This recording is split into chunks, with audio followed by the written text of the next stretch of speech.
Keeping a green lawn throughout winter here in Australia is definitely possible. Today I'm going to be going through everything that I'll be doing to make sure that this beautiful kikuyu here keeps that nice colour for the next 4 months until we hit spring.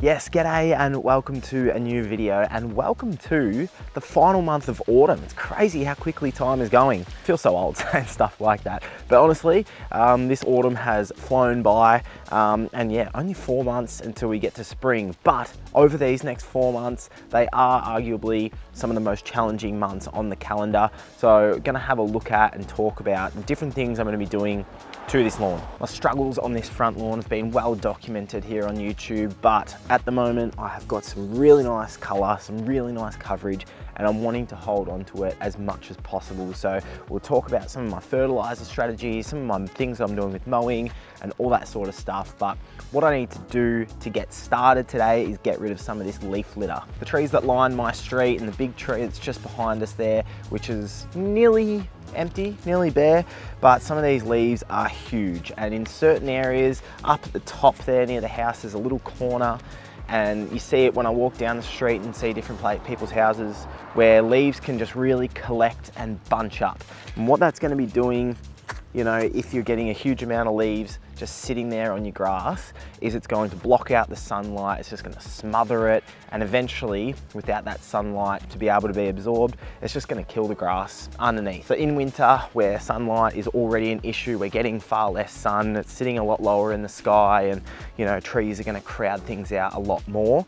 We want to do that to make sure, get rid of those leaves to make sure that we can be optimizing those sorts of things. So down here on the nature strip, we've got especially a lot of leaves coming a lot down from these trees here. But yeah, just quietly, how good is this nature strip looking, if you've been following for a while? And so yeah, job number one for today is to tidy up the edges first of all, and then get rid of the leaves before I get into some cylinder mowing.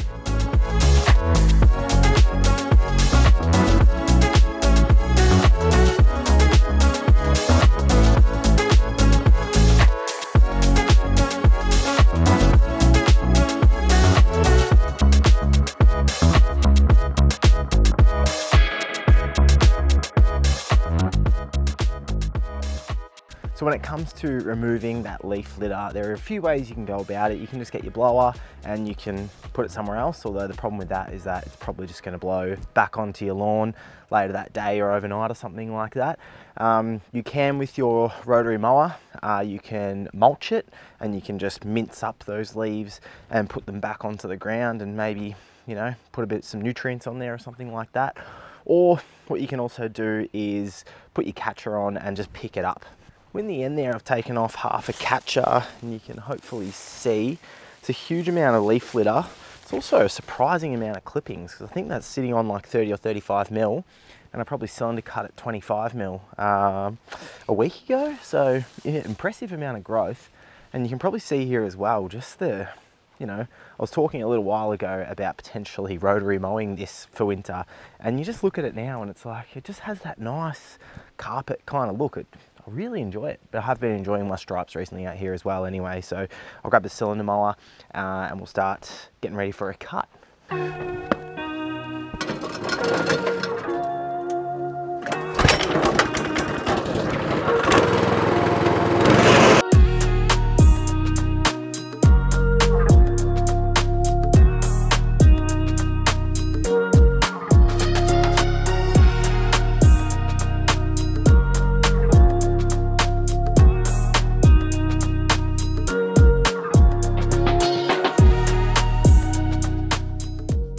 Definitely does look nice, getting some little stripes onto there.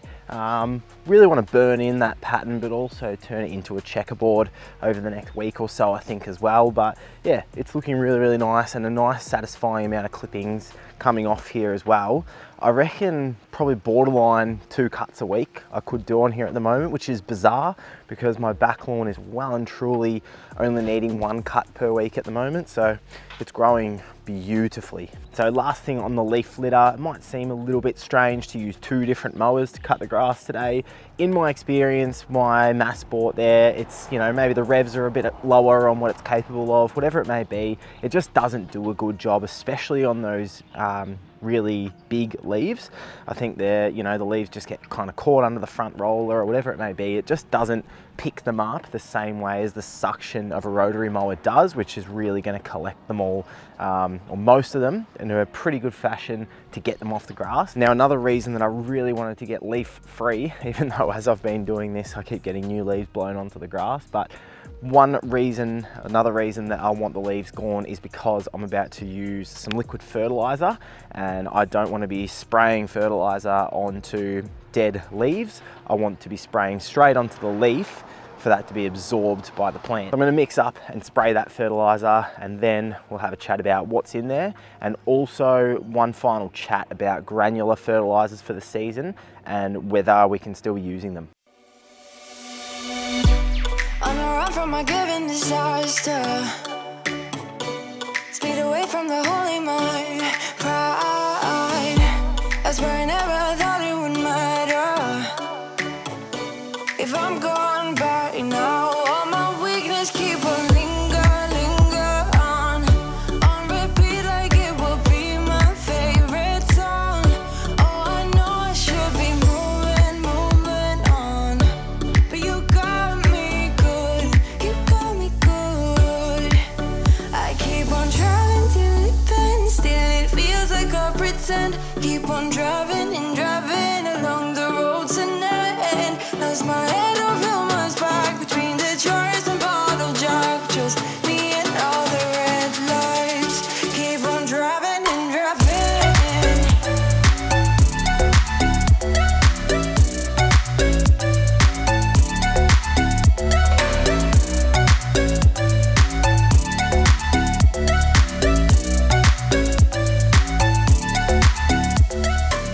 So if you've been exercising and you're feeling fit and healthy, you don't just stop, because you know you'll lose your fitness, you'll put weight back on and, you know, gain it all back. Similar thing here with the lawn care stuff is that, you know, even though some people might look at this and go, mate, why are you fertilizing when your lawn looks so good? You know, potentially to the untrained eye. But we need to stay up with it, we need to stay following the program, and we need to stay consistent.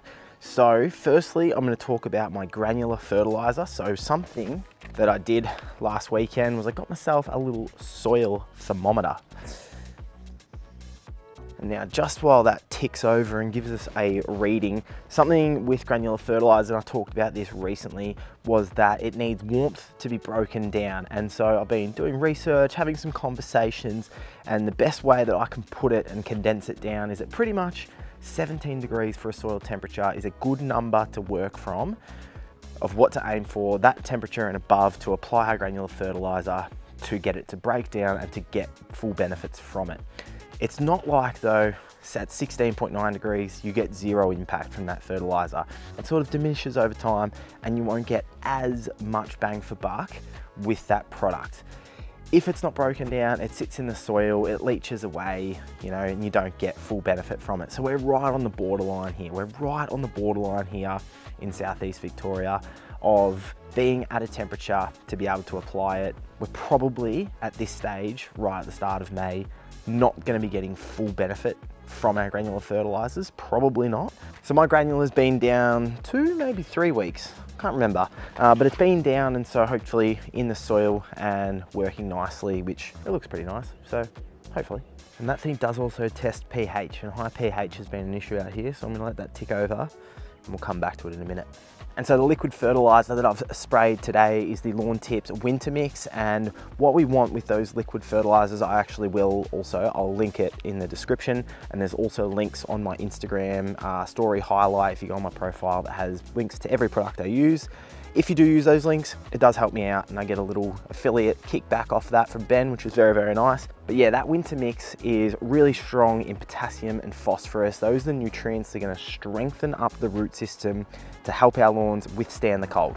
Warm season grasses don't like it cold, and so what is going to start to happen, especially if you live in an area where you get excessive frosts, is that you are going to start to see yellowing, and especially with those frosts, they can really attack the leaf of the grass, and yeah, just turn it yellow, make some areas thin and bare, especially if it's soggy, especially if it's excessively shaded. So we want to be able to strengthen up the plant to withstand that. Also, iron can play a bit of a role in that, as well as boosting color. So it may come as a surprise potentially that I haven't used any iron at all on here for a very, very long time. I've been using obviously a fair amount of input of fertilizers, and I will continue to use that winter mix every 4 weeks is the plan.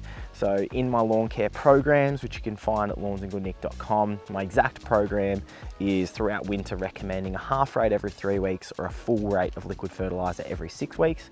I'm actually going to be doing every 4 weeks on the front lawn, adding in that specialized potassium product, which was identified as a deficiency in my soil test, because I want to continue to get those nutrients on here. I don't want to get complacent with the fact that it looks really good right now, because sometimes we can go through these phases, we can do that renovation and it can look really, really nice, but that can, in my experience, disappear pretty quickly if it's not a really nicely well-established, been a thick, healthy lawn for a long time.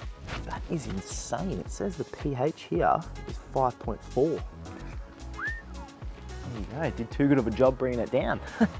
And just tested 3 other spots in the lawn and got 5.4, 5.4 and 5.6, which is interesting. So that'll be something to look into a bit further with some other methods of pH testing. I'm sure might get some feedback in the comments, would be helpful if people have had experience with these and comparing them to other methods of testing pH and for the accuracy. But yeah, look, anyway, message for today, get your liquid fertilizer program sorted out for winter. If you want to be able to keep it as green as possible, get your granular fertilizer out, especially if you're in a climate similar to mine. We're really pushing it, and in terms of full effectiveness, I don't think we're going to be quite there, but you could still definitely get it out and hope for the best. And even though the actual grass might not be growing as much, it could be a good excuse to still get the mower out twice a week, just to pick up your leaf litter and let the lawn breathe a little bit and have a bit of extra sunlight. But look, hopefully you enjoyed that video. Thanks very much for watching. Please subscribe and like it. That would be